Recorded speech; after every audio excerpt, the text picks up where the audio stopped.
hearing tomorrow? Yep. Are you nervous? Yep. You gonna be okay tomorrow? Hope so. You think they're gonna say yes or no? I don't know. Have you been preparing yourself? Yeah, I came up with a good speech. You got a little speech ready? Yeah. You got all your plans for what you're gonna do when you're on the outs? Yep. Sounds like you're ready then. Yep. Either way, you gonna be ready? Yep, I hope so. All right, buddy. Yep. We'll see you tomorrow, okay? All right. All right. Yep.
44 pop 20 for release.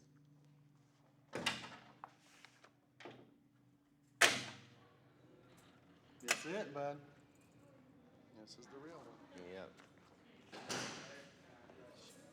Hey, don't make me throw you down here last minute. All right, pal.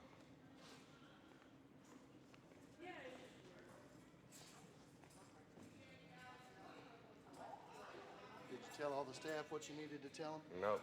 All right, man. Stick your face up there.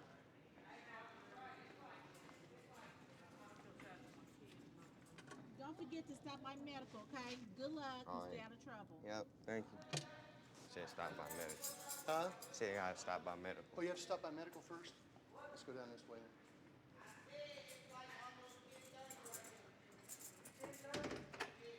All right.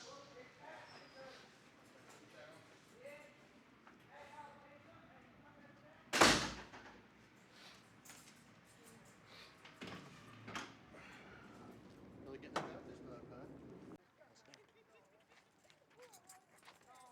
Yeah. Yep.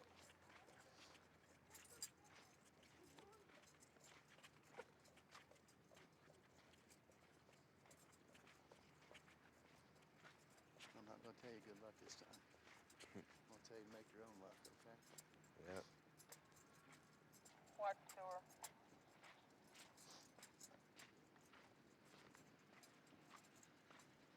Did you tell everybody, staff-wise, people that you wanted to talk to? Did you tell them all bye and all that good stuff? Yep. Good for you.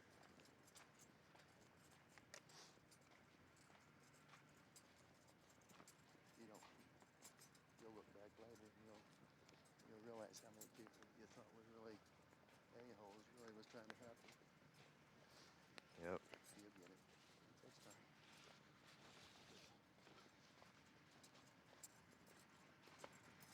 Sure you don't want to stay one more day for old time's sake? No. Are you sure?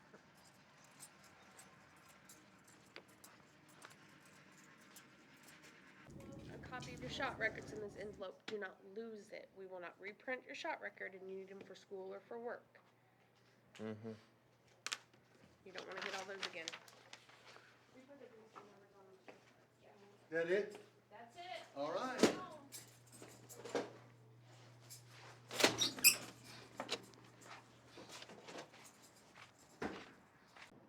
How long has it been since you've seen your mom? Like a year. You say it's been years since that. It's been a year since I've seen my mom. Here, let me get this out of the way. All The of y'all fake, want that. the fake Washington. All of y'all want that in your shot, do ya? Do you have a box of stuff in here? Supposed to. Oh, God. Civilian clerks, et cetera. Work today. You understand this? There's no rest for the weary here. Are you excited? Nervous, or Both. Both what? I'm happy, excited, and nervous all at the same time. You gonna miss this place? No. Tell me that in a sentence. I'm never gonna miss this place. I hate it here.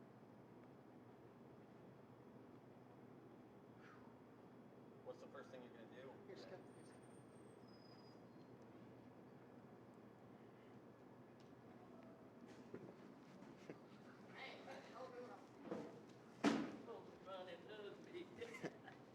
Oh, Andre, you almost look cute.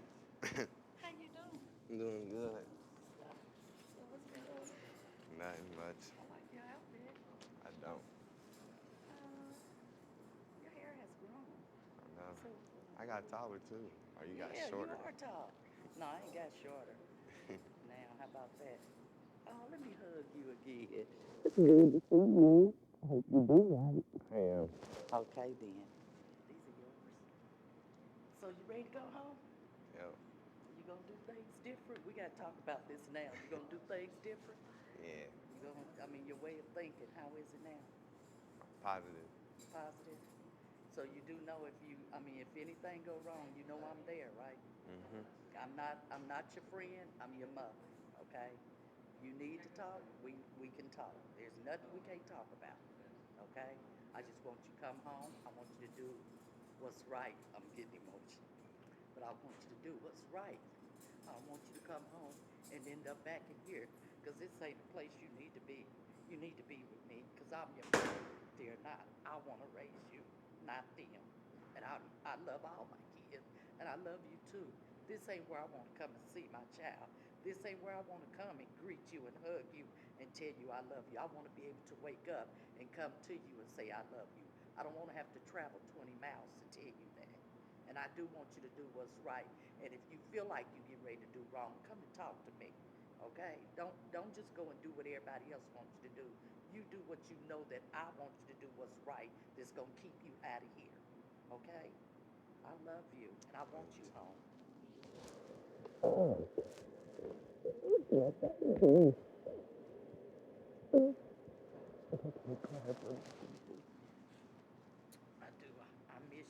We all miss you. I'm glad you're coming home, and I just want to do what's right.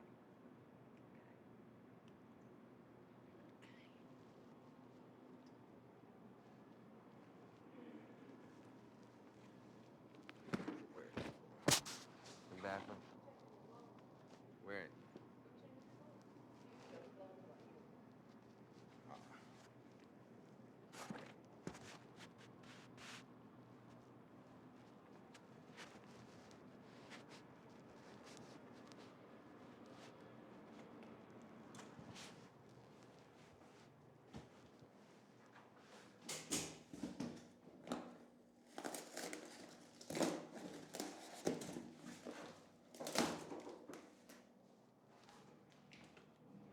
Your microphone, get up. You want to take off your microphone now and you don't have to?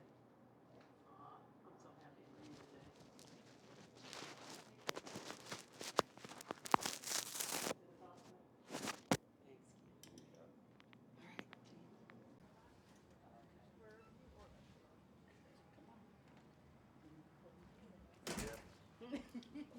Oh, come on.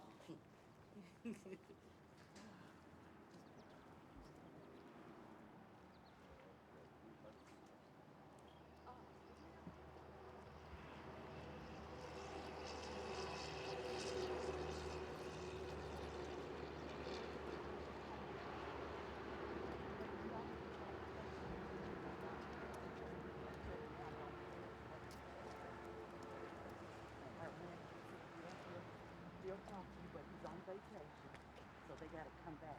After you come back from vacation, give me a call. He'll call you later. I'm worried about the bird. Yes, so you take it. All right.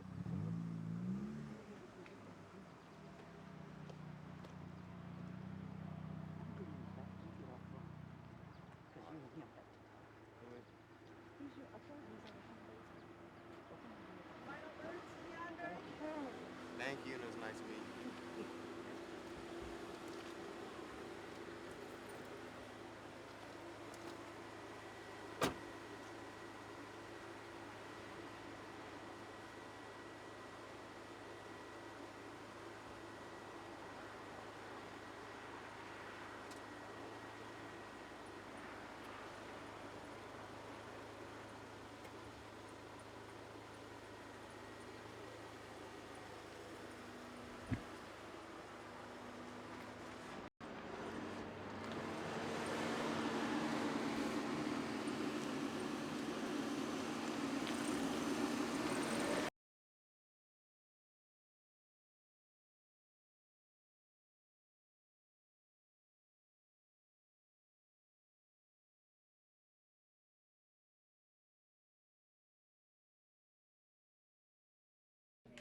Okay, we're ready. I'll start down that line. You know, we talked to you a little bit yesterday, John, and you briefly touched on the fact that, you know, you used to have some gang affiliation and were always in trouble. Tell me a little bit about your background, because you seem like such a different kid now. I was born in Riverdale, Georgia, back in 1990, 90s baby. And when I was about 5, my mom moved us up to Indy, and we stayed on 10th Street a little while. We wasn't doing that great financially.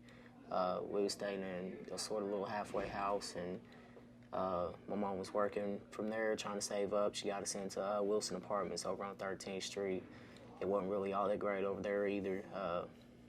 Worked our way up. I mean, moved to the south side of Indy over on the east, and tried to get us into a nicer house. That's probably when I started getting in trouble, was when we moved over to the south side, because I started hanging out with the wrong people, because I was real protected when I was younger. My mom, she looked out for me a lot, made sure that she raised me right. We went to church every Sunday. I couldn't have told you more than 2 cuss words, and I mean, it was cool, but when I moved over there, I started getting a little bit older, getting a little bit more freedom, and I guess just got around the wrong people and started making wrong decisions, wanted to fit in, wanted to be cool, and there was all this stuff that I had missed out on that I didn't know about, because I'm like, what, you guys are smoking cigarettes? You're only 14, what's going on? And I thought it was the coolest thing in the world, and I guess I just got into the wrong stuff. You were talking earlier about your mom. What about your dad? My dad's not in the picture. My stepdaddy is my dad. He's raised me from the age of 9, and I couldn't ask for somebody better. I really couldn't. My real daddy, he's in and out of prison, can't get his stuff together. I mean, he got out last time, and he's most likely back in again because he wrote me like 4 letters, and I haven't heard from him. And before that, the last time I heard from him, I was about 9. Before that, I was 6. I mean, he hasn't even played a minor role. It's just one of them things that's back there, like, yeah, he's there, but, you know, I'm just going to let him be. And one of my biggest fears is growing up to be like him, going in and out of prison, and I'm not taking that route. I see myself heading towards it, and I'm not taking that route. Do all you guys kind of, I mean, you're sitting in here with, you know, other kids your age. Do all you guys talk about your personal lives, and do you confide in each other? When you're living in the same room with the same people for 6, 7 months, yeah, you talk about a lot. I've got to get a lot off my chest. Got some real good friends here. Yeah. Have they been through similar things like you? Oh, absolutely.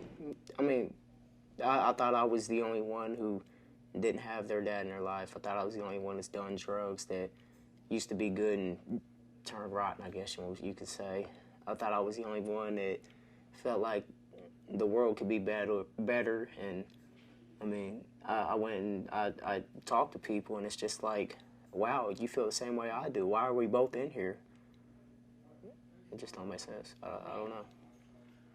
So, Kimberly, today's a big day. Tell me why you're here and how you feel. I'm here to pick up my son, Jonathan, after being incarcerated for a few years. And I'm nervous and I'm excited to see my son. So, the last time you saw him, he was probably, you know, he was telling us what kind of kid he used to be versus what kind of kid he is now. So, the last time you saw him, he was probably struggling. He was struggling to follow rules at home and was a little disobedient, wanting to run in the streets and that sort of thing, like most teenagers do. I was having quite a bit of trouble controlling him at that point. Parenting was hard. So what are your concerns now? I know that, you know, a lot of parents tell us while they're, you know, happy to be taking their kids home, they're also nervous at the same time. How do you feel about that? I just want to be a good support to him, help him along his way, and I don't want to see him fall back into the same, you know, he's 18 years old now, he ought to know better. But, you know, that's a worrying concern. But from what I'm hearing from everybody, he's doing great, and I'm excited to meet him as the new person that he is. So it's been a long time since you've seen him. A really long time. Yeah, I'm nervous about that. He's probably 2 heads taller than me. So how do you explain that to other people out there, you know, who've never gone through anything like this, who haven't been separated from their kids? How do you explain what it's like emotionally to go through something like this, having your child incarcerated? It's very hard on your emotions, you know. I hate to say it, but after a while you kind of get used to him being gone. But I could come across the sock that belonged to him, or walk back past something that, you know, was his favorite or something, and just, you know, break down in tears because, you know they're gone for a while. When they initially ripped us away, well, they didn't rip us away from each other.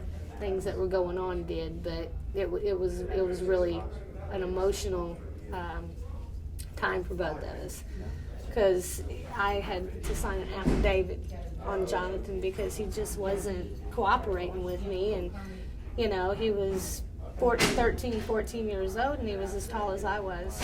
It's not like I could just bend him over and whip him, you know, and I didn't really know what else to do, and I seen him headed for trouble. So I signed this affidavit, and that affidavit landed him here for all this time, you know. And when that initially happened, neither one of us really thought he was going to get locked up. But I think that the system's very serious about kids doing what they ought to do at home, and when it gets to a certain point and everybody's had enough, you know, they can do some time from that. What would you tell other parents who are struggling maybe with their kids who are either involved with gangs or getting into trouble, getting, not to this point locked up, but getting, pulled into juvenile detention. What would you want to say to other parents? That's hard for me because, really, it's ultimately up to the child. I've seen this with my 13-year-old. He's headed toward those same things that Jonathan was struggling with. You can't make them want to do good in life, and you can't make them want to respect their authorities in life. You can't make them want to do that. I think the example that we set before them is very important. The kind of surroundings that they have to grow up in is very important, which is something that I'm still working on.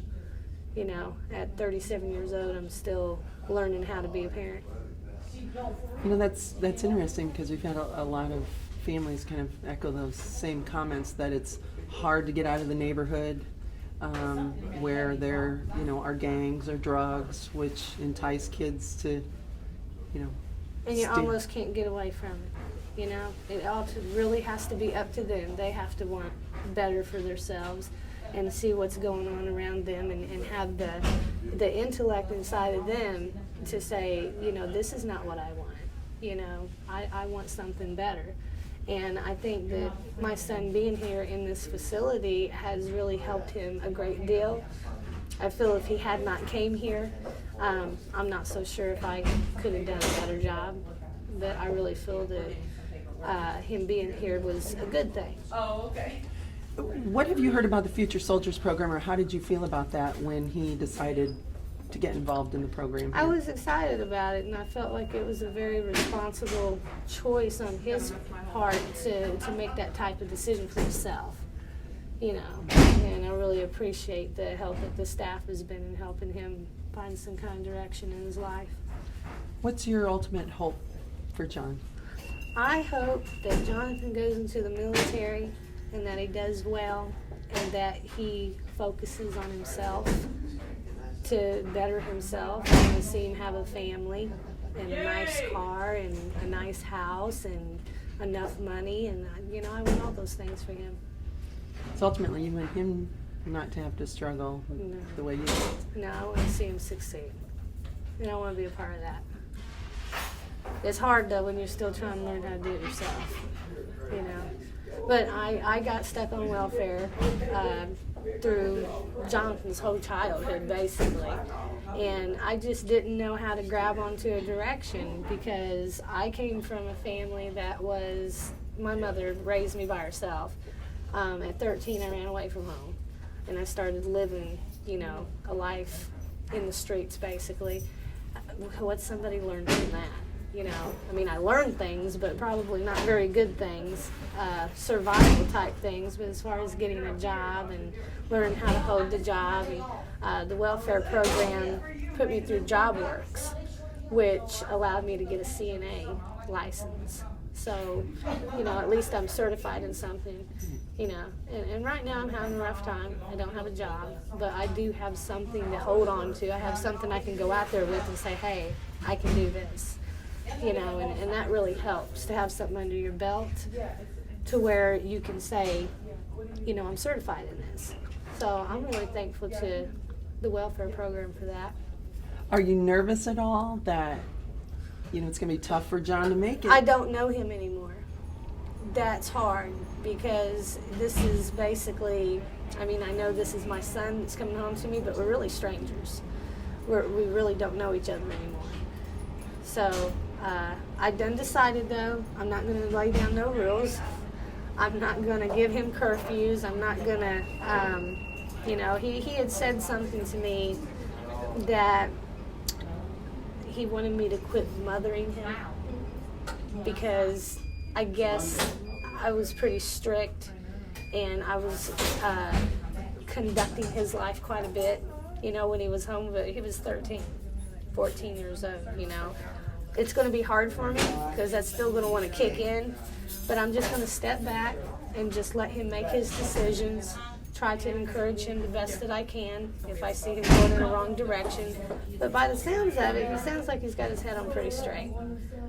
And, hopefully he'll let me help him, find a job or whatever it is that he wants to do. And I'm just basically going to back off and let him be a big boy now because he is 18 years old. He's not a child anymore. But you are a little nervous that he's going to have some challenges in front of him Yeah. going back home. Yeah. Yeah, he is. Because we're struggling. But, you know, a family that struggles together is supposed to become stronger. And, you know, he's got a little sister that's 7. She adores him. So all she actually ever talked about was Jonathan, Jonathan, Jonathan. The whole time he's been gone, this little bitty girl had kept him in her memory. And it's just unbelievable. She knew I was coming to get him today, and, you know, they both wanted to come with me. In the absence of this person, they continued to keep him alive in the house. And your son, too, is... And my 13-year-old son, yeah, he was pretty mad at me that he didn't get to come today. But he had to go to school. So, final question. When you walk in that room for graduation today, and you look across the room and you see him, how do you think you're going to feel? I'll probably just feel like a puddle on the floor, I'm sure, you know. I don't know. I don't know until I get there, you know, because I haven't been able to put my arms around him or give him a kiss or look at him and say I love you. So it's probably going to be very emotional. One en route to visitation and one will be en route to the dining hall from the 11th.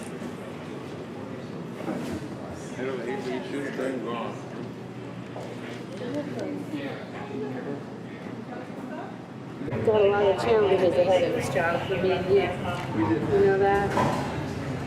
Coming into a new situation. Okay? Love you very much. I'm so proud of you. Welcome to Pendleton Juvenile Correctional Facility graduation day. My name is Mr. Bullock. I'm a counselor here. I had an opportunity to work with all these guys in different settings. I'd like to point out John Madden. He has really had a lot of achievements since he's been here, and I'm just glad to see this day happen.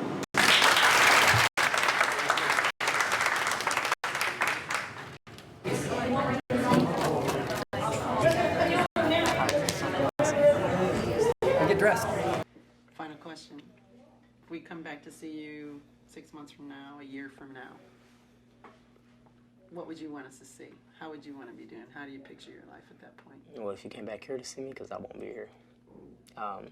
No, if y'all came to see me 6 months, what I'd want is I'd want you to probably pull up in front of my new apartment that I own. It's in my name. See my brand new Ford F-150 sitting outside. I'm trying to get a job up at Check and Go right now. My uncle's wife works up there, so I'm gonna see if I can't try to find employment up there. But probably be working, doing what normal people do. That's if the Navy thing won't work out. What I really want is be able to have y'all come aboard the ship and show y'all around and introduce you to my chief. But I don't know if that's gonna work out. But if it does, I mean, you see me in my dress blues. So I mean, I want you to see a successful young man. I want you to see somebody that went out and did what he was talking about and didn't just say it for the camera. I mean, I want y'all to see something good.